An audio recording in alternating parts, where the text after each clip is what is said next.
For I stand here tonight facing west on what was once the last frontier.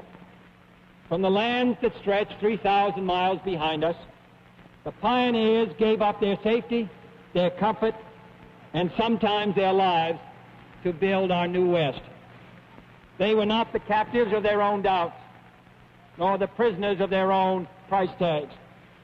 They were determined to make the new world strong and free, an example to the world, to overcome its hazards and its hardships, to conquer the enemies that threatened from within and out. Some would say that those struggles are all over, that all the horizons have been explored, that all the battles have been won, that there is no longer an American frontier. But I trust that no one in this session would agree with that sentiment. For the problems are not all solved, and the battles are not all won.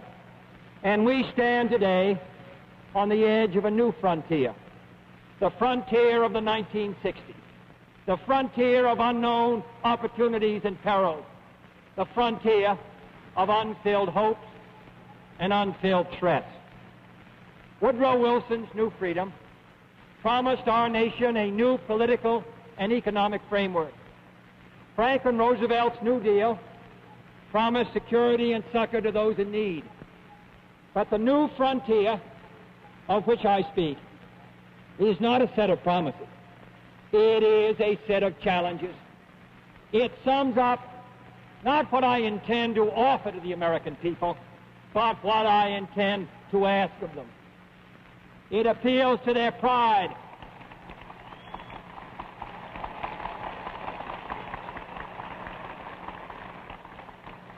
It appeals to our pride, not our security.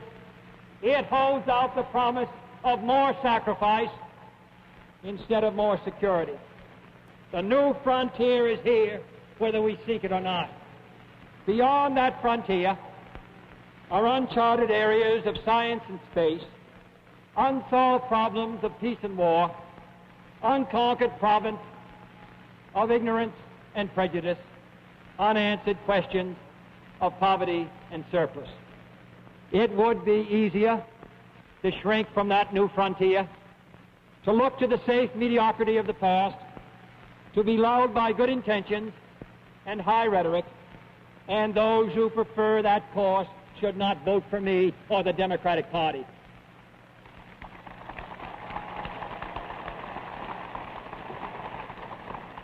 But I believe that the times require imagination and courage and perseverance. I'm asking each of you to be pioneers towards that new frontier. My call is to the young in heart, regardless of age, to the stout in spirit, regardless of party, to all who respond to the scriptural call, be strong and of good courage, be not afraid, neither be dismayed.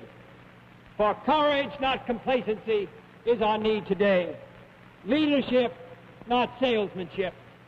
And the only valid test of leadership is the ability to lead and lead vigorously. A tired nation,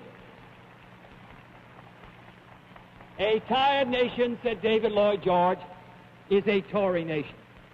And the United States today cannot afford to be either tired or Tory.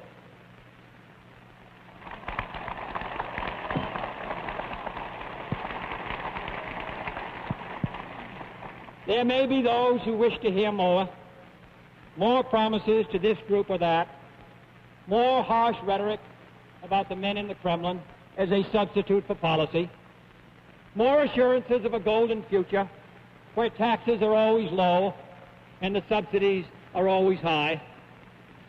But my promises are in the platform that you have adopted.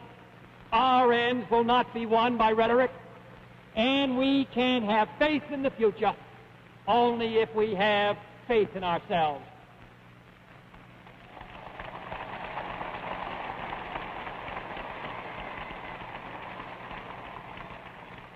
For the harsh facts of the matter are that we stand at this frontier at a turning point of history.